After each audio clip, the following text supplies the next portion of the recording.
สบายดีทุกคนคลิปนี้นี่แหละท่านจะพาไปเที่ยวเมืองหลวงพระบางเมืองมรดกโลกเนาะที่ว่าเป็นเมืองที่ว่ามีเอกลักษณ์มีเสน่ห์อันงดงามแล้วก็เงียบสงบที่สำคัญมีสถาปัตยกรรมท้องถิ่นอันสวยงาม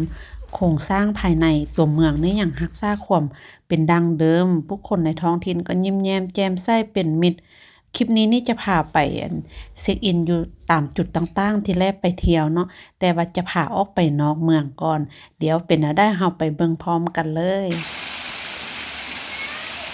สถานที่ทำอิฐแม่นอันส่วนพูนสุขเนาะที่ว่าทางไปลาดกวงศรีเป็นแลนด์มาร์คแห่งใหม่ที่ว่าได้รับความนิยมหลายบ่ว่าทางเด็กน้อยแล้วก็ผู้ใหญ่เนาะเดี๋ยวนี้เขาเจ้าก็มีรถไฟเนาะสำหรับให้เด็กน้อยมาขี่กับครอบครัวนี่เป็นกิจกรรมอีกตื่นอันหนึ่งเนาะแล้วอยู่ในภายในส่วนนั้นก็จะมีแบบภูเขามีทิวทัศน์ธรรมชาติเฮาสามารถมาพักผ่อนหย่อนใจก่อนเดินทางไปตาดกวงศรีสถานที่ท่องเที่ยวตัวที่2นี่แม่นแคมป์ช้างหลวงพระบางเนาะถือว่าเป็นสถานที่หนึ่งที่ว่าน่าสนใจเฮาควรจะมาหยุดพักรถหน่อยนึงเนาะประมาณ25-30นาทีมาแวะซื้ออาหารแล้วที่ว่าเป็นการช่วยส่งเสริมการเลี้ยงช้างหั่นนะแล้วก็เอาป้อนอาหารให้ช้างที่จริงก็มีหลากหลายกิจกรรมที่น่าสนใจบ่ว่าจะเป็นการขี่ช้างหรือว่าการอาบน้ำให้ช้างแล้วแต่ว่าเวลาของเฮาว่าเฮามีเวลาน้อยหรือหลายสถานที่ตัวที่3แม่นข้าวเหนียวสเตย์ฟาร์มเนาะที่ว่าเป็นสถานที่ที่ว่าน่าสนใจมีความงดงามของธรรมชาติเฮาสามารถเห็นมุมทุ่งไร่ทุ่งนาผักอินทรีย์ต่างๆแล้วก็ได้มาเรียนรู้แบบการปลูกข้าวปลูกทางการเฮ็ดไร่เฮ็ดนาแบบดั้งเดิมของบ้านเฮาเลยเนาะมี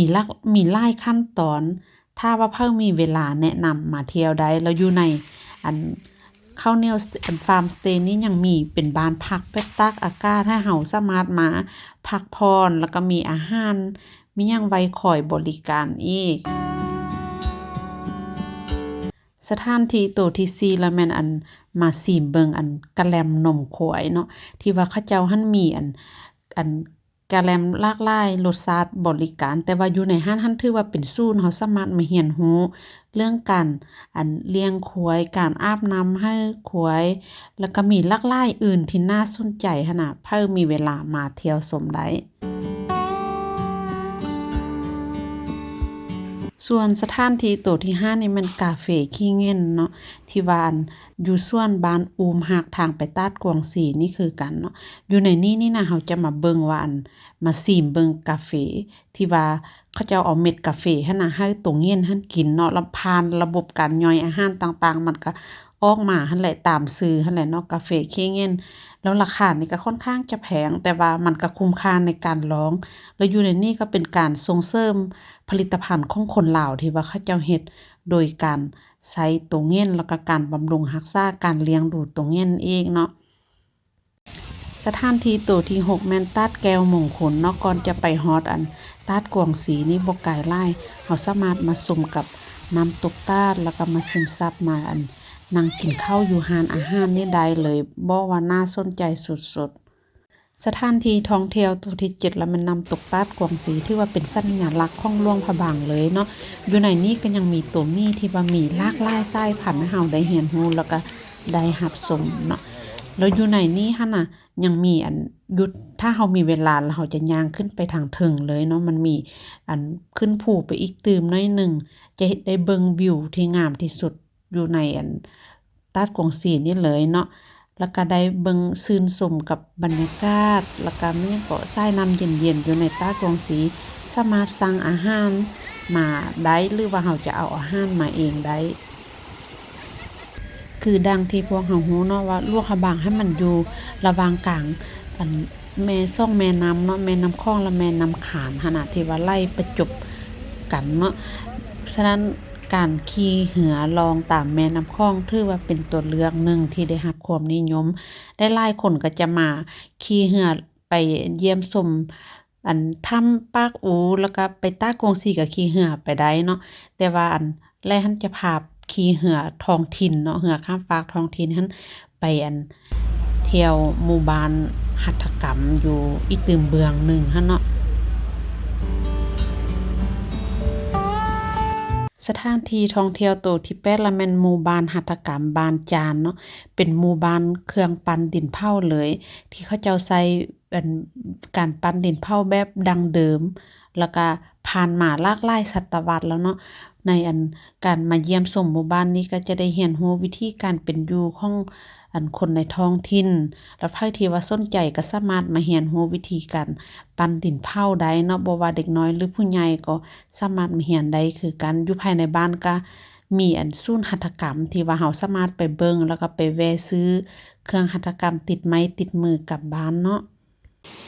และอีกสถานที่หนึ่งบ่ควรพลาดหลังจากมาเที่ยวหมู่บ้านหัตถกรรมก็คือตาดห้อยขัวเนาะทางเดียวกันนี่เลยที่ว่ามันก็เป็นแบบธรรมชาติมาเบิ่งน้ำตกที่ว่าน้ำตกตัวนี้นี่จะมีความสูงอยู่ประมาณ100 เมตรแต่ว่าอยู่ในห้างมีหลากหลายกิจกรรมที่น่าสนใจบ่ว่าจะเป็นการขี่สลิงการเดินป่าการปิกนิกการกินข้าวอยู่ร้านอาหารแล้วก็แม่นกระทั่งการ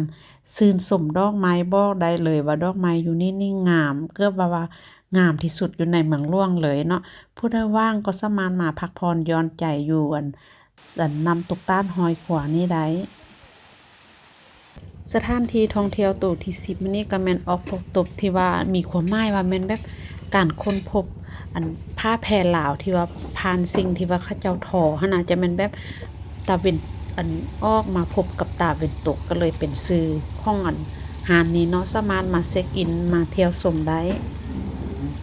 จุดที่11นี่ละแม่นตลาดนัดตอนเช้าที่ว่าแม่นมีสินค้าของสดของใหม่ผักมี4ใบต่างๆที่เขาจะเอามาขายมีอยู่นี่หลายมีทั้งของกินมีหยังนี่แหละเฮาสามารถมาแวะซื้อมาแวะโลมาเบิ่ง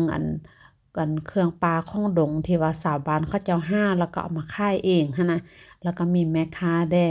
แล้วส่วนอยู่ในนี่ถือว่ามันก็อยู่ใกล้กับวัดใหม่หันน่ะเวลาเฮามาท่องเที่ยวมาเลาะกินต่างๆแล้วเฮาก็สามารถไปเลาะชมอยู่ในเมืองต่อได้เลย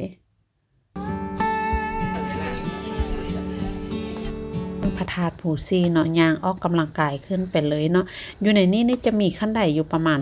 328ขั้นเวลาเราขึ้นไปฮอดถึงแล้วเราจะไปชมวิวตัวเมืองหลวงพระบาง360องศาเลยเนาะเป็นวิวทิวทัศน์ที่ว่าสวยงามหลายแล้วก็สามารถไปซื้อดอกไม้มาบูชามาขอพรจาก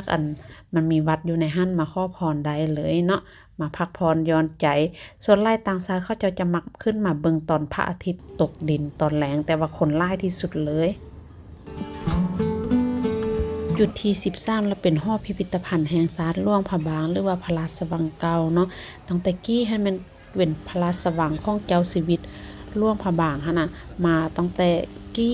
ดนนานพุ่นเนาะแต่ว่าเดี๋ยวนี้นี่กลายเป็นพิพิธภัณฑ์ให้ผู้คนได้เข้ามารับชมแล้วก็ยังมีวัตถุโบราณหลากหลายที่ว่าเราสามารถเข้าไปรับชมได้เนาะแต่ว่าเราต้องนุ่งเครื่องให้สุภาพเรียบร้อยแล้วอยู่ภายในพระราชวังก็มีแบบงามหั่นน่ะประดับประดาต้นไม้มีหยังต่างๆและที่สำคัญเราสามารถมารับชมเบิ่งโค่นลาวได้เนาะที่ว่าเขาเจ้าจะมีการจัดแสดงในทุกๆตอนแลงเราประมาณอยู่4:30นหรือ5:00นนี่แหละเราสามารถเข้าไปรับชมแล้วก็ไปก่อนนั้นเราก็ต้องไปซื้อปีจองปีได้เนาะ